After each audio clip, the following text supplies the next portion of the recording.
Bonjour, vous écoutez Les Potins de la Paye de Nathalie Ballard-Pezzetti, un podcast d'Externa. Bonjour, bienvenue dans ce nouveau Potin de la Paye. Potin de la Paye dans lequel nous allons analyser deux arrêts de la Cour de cassation du 15 janvier 2025. Dans ces deux affaires, la Cour de cassation a traité de la question de la preuve du temps de travail. Alors, reprenons les affaires. Premier arrêt, un salarié, éducateur à temps complet, revendique avoir travaillé 60 heures par semaine, en moyenne. Oui, rien que ça. En fait, il avait deux collègues absents, non remplacés, et pour pallier à leur absence, il a effectué des heures supplémentaires, en moyenne 25 heures supplémentaires par semaine. Il détaille la liste des tâches qu'il effectuait, mais il ne donne pas de détails quant à la durée précise. Il estime à 25 heures supplémentaires par semaine le nombre d'heures supplémentaires qu'il a dû effectuer pendant l'absence de ses collègues. Deuxième affaire. Vous allez me dire, on passe de l'un à l'autre, mais vous allez voir, il y a un rapport.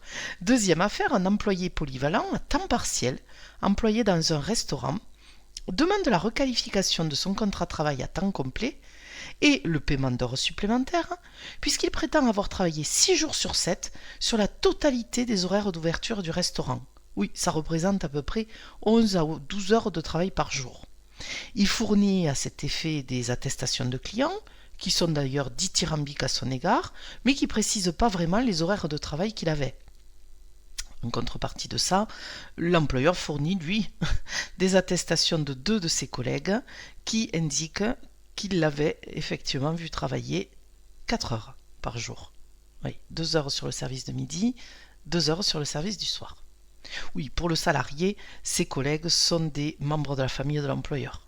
Donc les attestations étaient des attestations de complaisance. Bon, qu'importe à la limite les faits, dans ces deux affaires, on constate quoi ? On constate que le salarié apporte des éléments de preuve pour appuyer sa demande en paiement d'heures supplémentaires.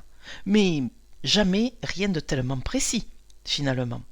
Et d'ailleurs, c'est cela qui a amené la Cour d'appel à débouter les salariés de leur demande en paiement d'heures supplémentaires. Et pourtant, le 15 janvier 2025, la Cour de cassation donne droit aux salariés et estime qu'ils ont présenté tous les deux des éléments, alors rien à voir entre les deux affaires, qu'ils ont présenté tous les deux des éléments suffisamment précis pour obliger l'employeur à y répondre. Et on vient au fait. En effet, dans ces deux affaires, qu'est-ce qui s'est passé ? L'employeur, il n'a pas pu fournir des documents fiables prouvant les horaires réels de travail des salariés, comme l'exigent les articles 3171-3 et 4 du Code du travail.